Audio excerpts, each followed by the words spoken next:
शरीर को द्रौपदी के पास फेंक दिया।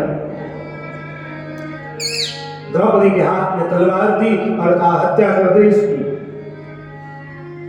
ये मारने योग्य है, इसकी हत्या कर दे। द्रौपदी रोते हुए कांपती हुई कन्हैया के चरणों में गिर जाती है।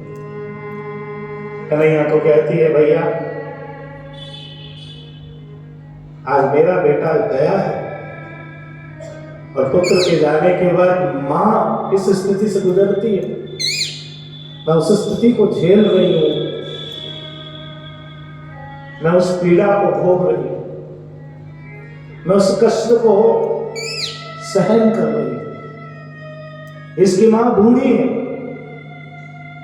इसकी बूढ़ी मां जिसके पति, जब इसकी मृत्यु हो जाएगी तब इसकी मां जब सहन करेगी मैं उस दुख को नहीं झेल पाऊंगी,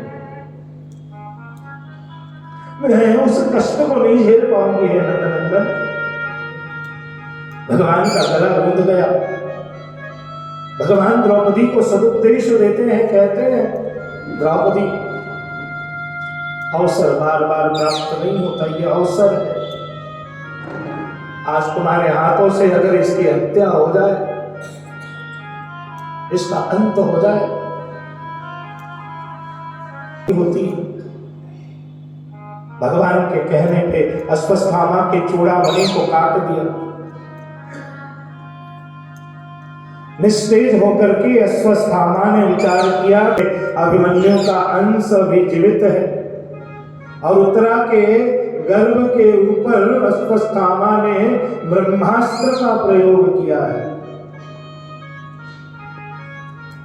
जब उत्तरा के गर्भ पे ब्रह्मास्त्र का प्रयोग हुआ, उत्तरा चीखती हुई चिल्लाती हुई कन्हैया के पास पहुंची।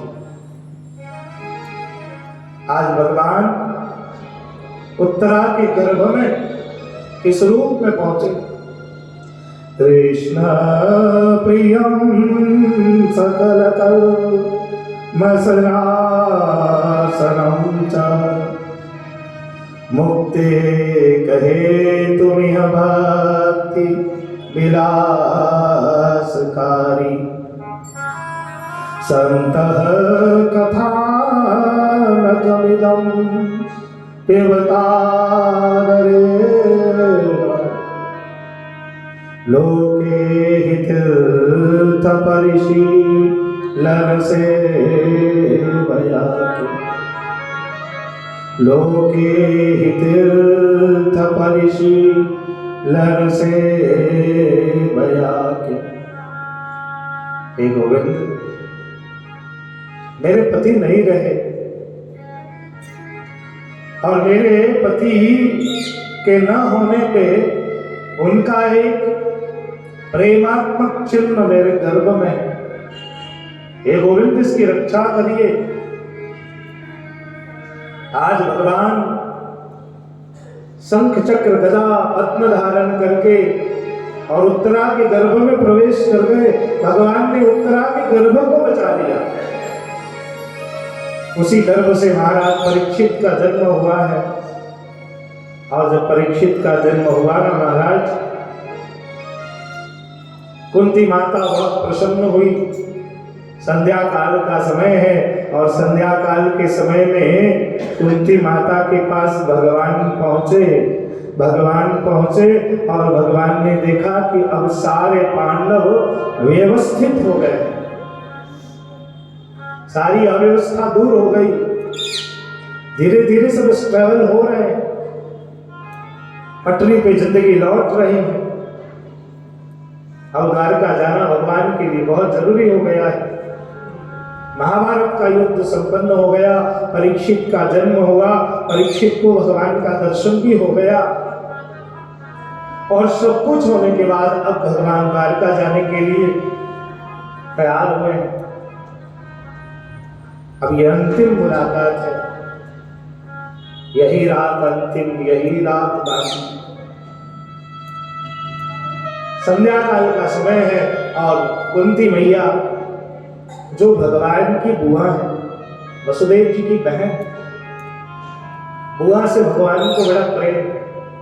और आज से नहीं, आज से नहीं, जब भगवान 2.5 साल के थे। आप सबको बता दूं कि जब तक भगवान ब्रज में रहे तब तक किसी देवी देवता का ब्रज में प्रवेश नहीं हुआ है। वो पुष्टि लीला है भगवान की, वहां किसी को दर्शन भी नहीं हुआ। वहां के स्वरूप जो है ना बड़े अद्भुत है। अब इस वहां का जो स्वरूप है ना उसका वर्णन किया है रसखान जी ने। रसखान जी ने अपने शब्दों में कहा है। वो कौन से ठाकुर है? हरिशेष महेश हरिधुरी भरे अति शोभित श्याम जो, और कैसी बनी सुर सुंदर चोटी, खेलत खात फिरे अंगना, पग पैजनी बाजत पीरी कचोटी, खेलत खात फिरे अंगना, पग पैजनी बाजत पीरी कचोटी। वाचबी कोरस खान बिलोकत, वाचबी कोरस खान बिलोकत, वाचबी कोरस खान बिलोकत, वाचबी कोरस खान बिलोकत, भारत काम कला निधि कोटि, भारत काम कला निधि कोटि, भाग्य के भाग्य की कहा कहिए, हाथ जोड़े गयो भागन रोटी, भाग्य के भाग्य की कहा कहिए, हाथ जोड़े गयो भागन रोटी, भाग्य के भाग्य की कहा कहिए, भाग्य के भाग्य की कहा कहिए, हाथ से ले गयो भागन रोटी, भाग्य के भाग्य की कहा कहिए, हाथ से ले गयो भागन रोटी। महाराज वहां तो किसी का प्रवेश ही नहीं है। लेकिन जब 2.5 साल के भगवान हुए और आज पहली बार यशोदा मैया भगवान को मारने के लिए दौड़ी, पहली बार। आज तक कभी मारने के लिए हाथ नहीं उठाए।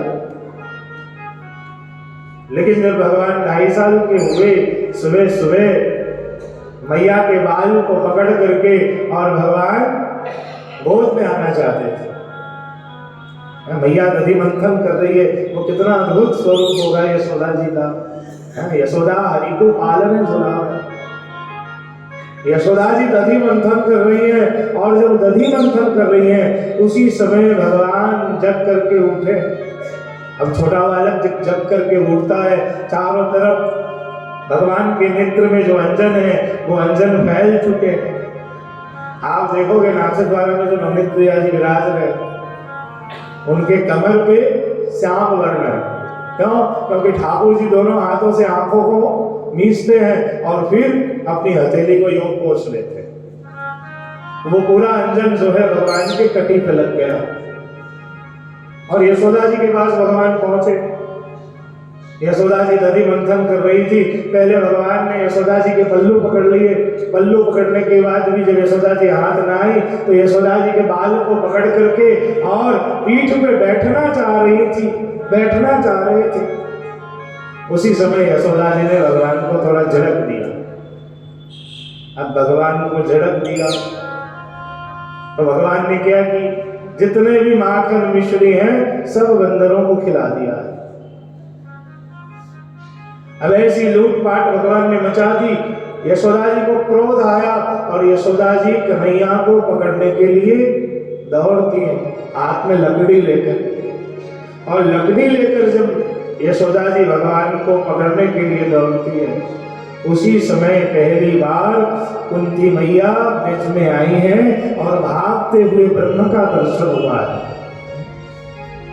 और भागते हुए कन्हैया का दर्शन हुआ, भयभीत कन्हैया का दर्शन हुआ। आज कुंती मैया भगवान के आगे कहती हैं कि हे गोविंद, वो दिन भी मुझे याद है और वो दिन, उस दिन को मैं भूली नहीं हूं। आप जब ब्रज में लीला कर रहे थे, एक बात ध्यान रखना, कुंती मैया ने, गोपियों ने अपने प्रेम को प्रकट किया है। लेकिन पूरे भागवत में 2 भगवान के ऐसे प्रेमी हुए, जिन्होंने कभी मुंह से इजहार नहीं किया, कभी अपने प्रेम को व्यक्त नहीं किया। और ये दोनों प्रेमी हैं भगवान के, एक भगवान की बुआ कुंती मैया है और एक पितामह भीष्म। दोनों मन से प्रेम किया है भगवान ने, सिर्फ मन से प्रेम किया है। और मन का प्रेम तो सर्वोत्तम प्रेम होता है, वहां कोई दोष नहीं है, वहां कोई ईर्ष्या नहीं है, वहां कोई गुण अवगुण नहीं। ये मन के प्रेमी है भगवान, और ये मन से जो प्रेम करने वाले हैं। कुंती मैया संध्या काल के समय गोविंद के पास आती है और गोविंद को कहती है, हे गोविंद, मैं तो समझ ही नहीं पाई, देखते देखते आप इतने बड़े हो गए, इतना अद्भुत स्वरूप आपका हो गया, इतनी बड़ी गृहस्थी आपकी हो गई। मैं तो उन दिनों से आपको प्रेम करती हूं जब मैं पहली बार ब्रिज में आई थी। भगवान कहते हैं, मैया आज आप कुछ मुझसे मांगो, क्योंकि आज तक आपने कुछ मांगा नहीं है मुझसे। मैं आपको कुछ देने के लिए आया हूं। कुंती माता रुदन करने लगती है भगवान के सामने, और कुंती मैया भगवान से कहती हैं कि कृष्णाय वासुदेवाय देवकी नंदनाय च नंद गोप कुमाराय श्री गोविंदाय नमो नंद गोप कुमाराय श्री गोविंदाय नमो। हे गोविंद, मैं क्या मांगू आपसे? आप इतने अद्भुत, कभी मांगने की जिंदगी में जरूरत ही नहीं पड़ी। नमः पंकजनाभाय नमः पंकजमालिने नमः पंकजनेत्राय नमः पंकजा। कभी मांगने की जरूरत ही नहीं पड़ी, क्यों मांगना? भगवान कहते हैं कि नहीं, मेरी इच्छा है कि आप मुझसे मांगो, मैंने सबको सब कुछ दिया है, पर आप कभी मांगने नहीं आई मेरे पास। तब कुंती मैया लास्ट में भगवान के बहुत कहने पे कहती है कि विपदः सन्तु न शश्वत् यत्र यत्र जगद्गुरो भवतो दर्शनं यत् स्यात् पुनर्भवदर्शनम्।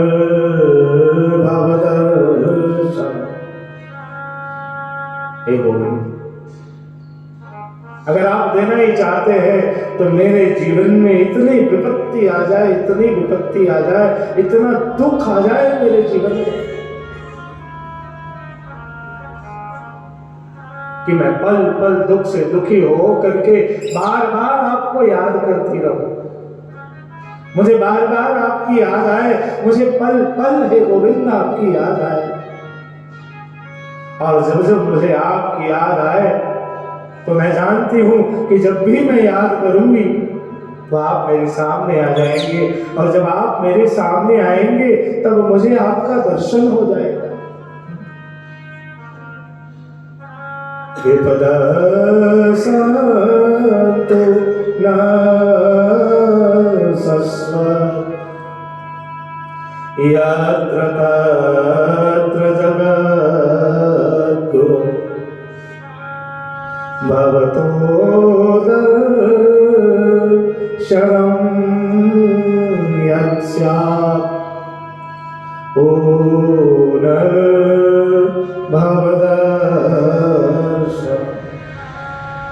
मुझे बार बार आपकी याद आएगी, मुझे बार बार आपका दर्शन होगा। क्योंकि अश्रु और आश्रय ये भक्तों की संपदा है। हे गोविंद, मैं आपसे दुख मांगती हूँ, मेरे जीवन में आप इतने दुख दे दो हे कन्हैया।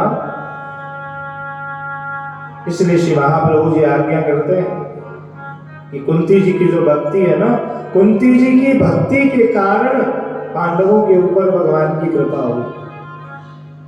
घर में अगर कोई एक भी भक्त हो जाए, भक्ति करने लग जाए, तो परिवार के सभी लोगों पे भगवान की दृष्टि चली आती है। भगवान सब पे कृपा कर देते हैं। आज कुंती जी के ऊपर ऐसी कृपा हुई, कुंती माता भगवान को प्रणाम करती है, भगवान से कहती है, नमो किंजन वित्ताय निर्वृत्त गुणवृत्तये आत्मा रामाय शांताय कैवल्ये पतये। भगवान को प्रणाम करके कुंती माता कहती है, भगवान जैसे मैं आपको प्रेम करती हूँ, ऐसे ही एक और भक्त है जो आपको बहुत प्रेम करता है। भगवान ने पूछा, वो कौन है? बोले, भगवान एक और प्रेमी है जिसने कभी कहा नहीं कि मैं कन्हैया से प्रेम करता हूँ, लेकिन भगवान आपसे अत्यंत प्रेम है उस व्यक्ति को। और लेकर के कुंती मैया पहुंच गई है कुरुक्षेत्र में। बाणों की शैया पे लेटे हैं, और बाणों की शैया पे लेटे शरीर से सारा रक्त निकल चुका है, मन बुद्धि पवित्र है, चित्त शुद्ध है। और जैसे ही भगवान को देखते हैं तो भगवान को देखते ही क्या कहते हैं, इति मतिरूपकल्पिता वितृष्णा भगवत सात्वत पूर्गवे विभूमि स्वसुखमुपगते वचे विहर्तुं प्रकृतिमुपेयुषि यद्भवा प्रभावः त्रिभुवनगमनं कमालवर्णं दलिदल गौरवरावरं दधारे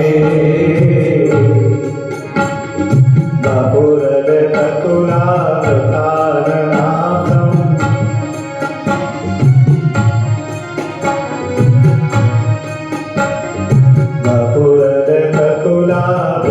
बपुरदकुलावृताननाथं विजयसखेन्द्रतिरास्तु मे नवाद्यम् उदितुर्गर्जो विधूम्रवीश्वर सचरुरितश्रमवार्यं विकासे मम निशितशरे विविर्यमानं त्वचिभिरसत्कवचे स्तुते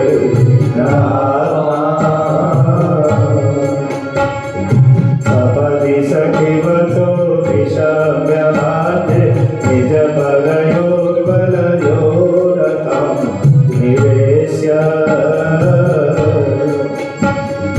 हितवति परशैलिकायुरक्ष्मा हितवति पार्थसखेरतिर्महास्तु इति मतिरूपकल्पिता वितृष्णा भगवति सात्वत पूर्गवे विभूमि स्वसुखमुपगते क्वचित् विहर्तुं प्रकृतियुषि यद्भवा प्रभावः त्रिभुवनगमनं कमालवर्णं रविकरगौरवरामरं दधारे इति मतिरूपकल्पिता वितृष्णा भगवत्सात्वतपूर्गवे विभूमि इति मतिरूपकल्पिता वितृष्णा भगवति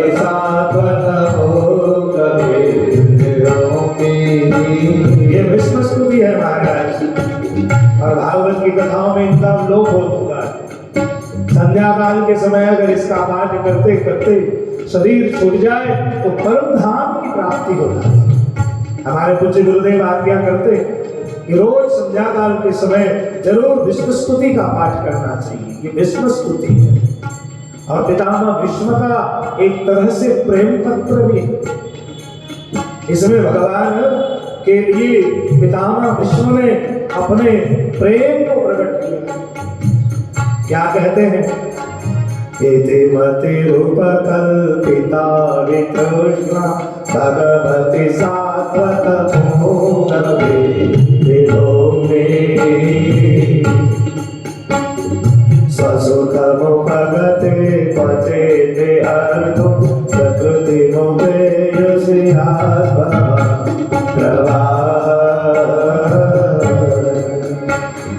त्रिभुवन कमलं कमालवर्णं रविकरगौरवरावरं दधाने कपुरलककुलावतारनाथं विजयसखेरनिरस्तु नभत्या इति मतिरुपकल्पिता कृष्णा भगवत सात्वतमोङ्गवे विलोके वसुधमुपगते पचेद्विहर्तुं प्रकृतिमुपेयुषिया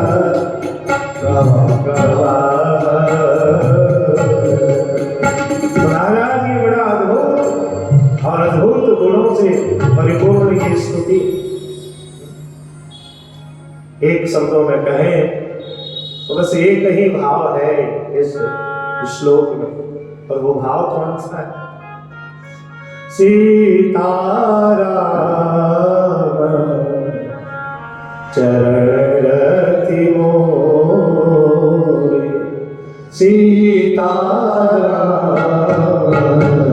चरण रति मोरे, अनुदिन बढ़ई अनुग्रह तोरे, अनुदिन बढ़ई अनुग्रह तोरे, सीताराम चरण रति मोरे, सीताराम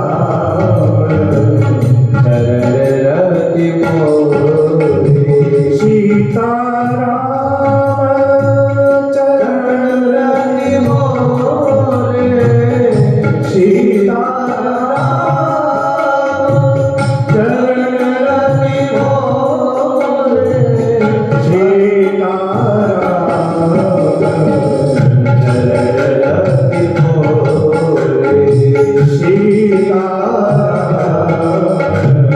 चरण रति मोरे, अनुदिन बढ़ई अनुग्रह तोरे, अनुदिन बढ़ई अनुग्रह तोरे, सीताराम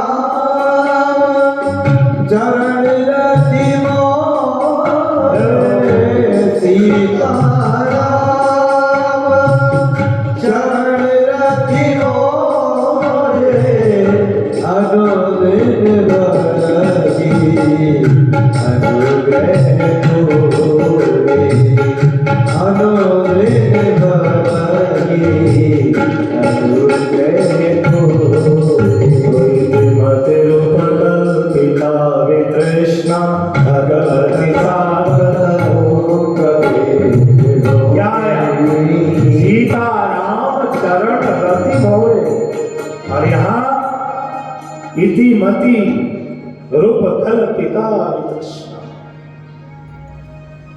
भगवान पहुंचे पितामह भीष्म के पास, तो पितामह जैसे ही भगवान को देखते हैं, भगवान को कहते हैं, भगवान अब मेरे मन में विवाह करने की इच्छा हो रही है।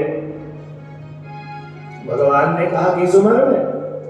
बोले हाँ बिल्कुल। बोले इस उम्र में विवाह करोगे? बोले बिल्कुल करूंगा। बोले किससे विवाह करोगे? बोले है एक वर है एक, दूल्हा मैंने देख रखा है। बोले आप शादी करो। बोले मैं नहीं भगवान, मेरे पास एक कन्या है। देखो बात वही है, जब प्रभु श्री राम मिथिला पधारे तो जनक जी दर्शन करने के लिए आते हैं, और जनक जी जब दर्शन करते हैं तब दर्शन करने के बाद जनक जी के मन में ये भाव उत्पन्न होता है कि मैं राघव से संबंध कैसे स्थापित करूं। पिता में हो नहीं सकता क्योंकि दशरथ जी हैं, गुरु भी नहीं हो सकता क्योंकि विश्वामित्र जी हैं, भाई हो नहीं सकता क्योंकि लक्ष्मण जी हैं। तो धर्म पिता अगर ससुर हो जाओ तो शायद प्रभु से मेरा संबंध स्थापित हो जाए। लेकिन ससुर भी कैसे हो, ये तो बड़े ही सुकुमार राजकुमार हैं। सीता जी को भी बड़ी चिंता हुई थी क्योंकि सुबह सुबह पुष्प वाटिका में जब राघव फूल चून रहे थे तब कपोल पे पसीना था। तब सीता जी ने सोचा फूल बीनने में जिसको पसीना आए, धनुष तोड़ने में उसकी क्या हालत होगी। तो सीता जी भी एक बार आशा छोड़ चुकी थी कि मुझे ये पति रूप में प्राप्त होंगे। अब जनक जी को लगा कि मैंने संकल्प तो इस प्रकार का किया है, शिव धनुष को तोड़ना है, और ये तो बड़े ही सुकोमल राजकुमार है। उसी समय जनक जी ने परमात्मा से प्रार्थना की और परमात्मा से कहा कि हे परमात्मा, चाहे कुछ हो जाए, राम के साथ मेरा संबंध स्थापित हो जाए, बस मैं संबंध स्थापित करना चाहता हूं। और वही तो श्री महाप्रभु जी ने किया है। साक्षात श्री गोवर्धन नाथ जी से हम सबका ब्रह्म संबंध करवा करके और सबका संबंध परमात्मा से श्री महाप्रभु जी ने जोड़ दिया है। बोलो कृष्ण कन्हैया लाल की जय। कुछ तकलीफ तो नहीं है मुंह में ना? भजन के समय आप ताली बजाते हो, हाथ में कुछ तकलीफ तो नहीं है? हथेली में ठंडी भी इतनी नहीं है कि अपन यों करके बैठे बिल्कुल यों यों यों ध्रुजते रहे। देखो अपन ताली भी बजा सकते हैं, और अपन अगर मुझे लगता है किसी ने यहाँ मना किया हो तो मुझे मालूम नहीं राजेश जी आपने किसी को मना तो नहीं किया? नहीं, आप मुंह बिगाड़ करके बैठते हो, शायद आपके डर से कोई ना हंसते हो। देखो जिंदगी में मैंने मुंह बिगाड़ कर बैठने वाले बहुत लोगों के दर्शन किए। राजनीति में मुंह बिगाड़े वो तो बात बराबर है, पर आप तो बिजनेसमैन है साहब। राजनीति में आप कहीं देखो मुंह बिगाड़ करके बैठे मिलेंगे आपको। तो कुछ लोग जो है हंसमुख होकर के बैठना चाहिए कि अपन को देख करके चार हंसी लग जाए, चार खुश हो जाए। अब अपन ही इतना बहुत सीरियस, ऐसी कोई अपन सभा में थोड़ी बैठे हैं, गंभीर सभा में अपन कथा में बैठे हैं, कैजुअल होकर बैठ सकते हैं आराम से। भाई आप सब जो है अपने जेठ जी की हंसी मत उड़ाओ। जेठ जी का स्थान बहुत श्रेष्ठ होता है, जो ज्येष्ठ है वही श्रेष्ठ है। और मुझे आश्चर्य है, लक्ष्मी के साथ नारायण बैठे। हमेशा तो क्या होता है, नारायण अगर कोई गलती करे तो लक्ष्मी मैया कान के पास से हॉर्न बजा देती हैं, पर यहाँ की लक्ष्मी साथ नारायण से ज्यादा ही डरती हैं।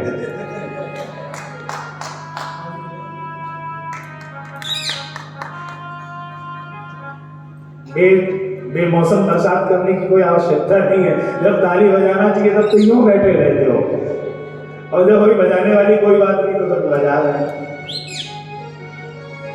तो बेमौसम बारिश से कोई ज्यादा आनंद नहीं है, वो फसल को नुकसान ही है ना।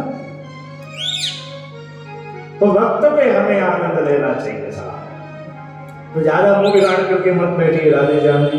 पगड़ी वगड़ी पहन ली है तो गले में एक आध माला भी डाल दो मोतियन की, तो और ज्यादा सुशोभित हो जाएंगे थोड़े से। तो पितामह भीष्म ने कहा कि सुनो, मैं विवाह नहीं करना चाहता हूं। बोले कौन करेगा? बोले मेरे पास एक कन्या है। और वो कौन सी कन्या है? तो इति मतिरुपकल्पिता तृष्णा भगवत सात्वत पुंगवे विभोगी। तो मेरे पास एक कन्या है। वो कौन सी कन्या है? तो कहते हैं कि मेरी जो मति रूपी कन्या है, मेरी जो बुद्धि है, और मैं अपनी मति रूपी कन्या के साथ कन्हैया का विवाह करना चाहता हूं। ये कन्हैया कौन है महाराज? तो त्रिभुवन कमलम तमालवर्णम रवि कर गौर बरांबरम दधाने। जो कन्हैया है, कन्हैया के साथ मेरी जो मति रूपी कन्या है, उस कन्या को मैं विवाहित करना चाहता हूं। तो ये जो मति रूपी कन्या है ना महाराज, मतलब हमारी बुद्धि हम भगवान के चरणों में अर्पित कर दें। तो पूछा भगवान ने कि अब इस समय अपनी बुद्धि मेरे चरणों में अर्पित करने की सोच रहे हो। जब द्रौपदी का चीर हरण हो रहा था, उस समय क्या आपकी बुद्धि घास चढ़ने को गई थी? अगर उस समय आपने अपनी बुद्धि मेरे चरणों को समर्पित कर दिया होता तो हम महाभारत से बच जाते। उस समय आपकी बुद्धि कहां चली गई थी? अगर बुद्धि मुझे ही सौंपना था तो पहले सौंप देते। आप कौरवों के सेनापति रहे। एक सेनापति देश में कुछ भी कर सकता है। आप कौरवों की सेनापति थे महाराज, आप चाहते तो द्रौपदी के चीर हरण को रोक सकते थे, पांडवों को वनवास भेजने से पहले पांडवों को बचा सकते थे। लेकिन महाराज आपने ऐसा नहीं किया। तब पितामह भीष्म कहते हैं, भगवान योधि तोरे घर जो विधूम्र विश्व को चलोरिता श्रम वार्यनम कृताशे मम निशित शरे विविर्ध्यमानम त्वचिविलसत् कवचेस्तु कृष्ण आत्मा। क्योंकि अभी तक कन्हैया मुझे आपसे प्रेम नहीं हुआ था। भगवान से प्रेम भी किसको होता है? जिसकी बुद्धि शुद्ध हो, जिसका मन पवित्र हो। भगवान से प्रीति ऐसे नहीं होती है। भगवान से प्रेम होने के लिए भी हमारे भीतर कुछ योग्यता चाहिए। तो महाराज जब महाभारत का युद्ध हुआ, मैं कौरवों का भोजन कर रहा था, इसलिए मेरी बुद्धि मलिन हो गई थी। इसलिए श्री महाप्रभु जी कहते हैं, निवेदनम तो स्मर्तव्यम सर्वथा तादृशै जनैः सर्वेश्वरस्त सर्वात्मा निरीक्षातः करिष्यति। इसीलिए हमें भोजन लेने की मनाही है। हमको आज्ञा है प्रसादी लेने की। इसलिए प्रसादी लेने की बात है ताकि वो भगवान को जब भोग आ जाए तो उस भोजन के जो दोष हैं वे सारे दोष दूर हो जाते हैं। और जब भोजन के दोष दूर हो जाए तब मन अपने आप पवित्र होता है। और जब मन महाराज पवित्र होता है ना, तब क्या होता है? तो मोहन से दिल क्यों लगाया? फिर क्या? ये हृदय ठाकुर जी से अपने आप जुड़ जाता है। लेकिन कब जुड़ता है? जब मन पवित्र हो। और मन पवित्र कब होता है महाराज? जब हमारे कर्म पवित्र हो तो पहले कर्म और क्रिया को पवित्र बनाने के लिए पितामह को भगवान ने सुंदर संदेश दिया और संदेश देने के बाद भीष्म पितामह मोक्ष को प्राप्त हुए हैं। बोलिए कृष्ण कन्हैया की जय। तो आइए भगवत नाम लेने के बाद हम कथा में आगे बढ़ते हैं। ये मैं जानूं या वो जाने, ये मैं जानूं या वो जाने, मोहन से दिल क्यों लगाया है, मैं जानूं या वो जाने, मोहन से दिल क्यों लगाया है, मैं जानूं या वो जाने।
दीवाना किया मुझे जिंदगी से दीवाना किया तेरे प्यार ने दिल दीवाना किया मुझे जिंदगी से बेगाना किया तेरे प्यार ने दिल दीवाना किया मुझे जिंदगी से बेगाना किया तेरे प्यार ने दिल दीवाना किया मुझे जिंदगी से बेगाना किया ओ मैंने क्या खोया क्या पाया है मैंने क्या खोया क्या पाया है मेरा रोया रोना है मोहन से दिल क्यों लगाया है मेरा रोया रोना है ये मेरा रोया रोना है ये मेरा रोया रोना है ये मेरा रोया रोना है ये मेरा रोया रोना है चलिया पे दिल क्यों आया है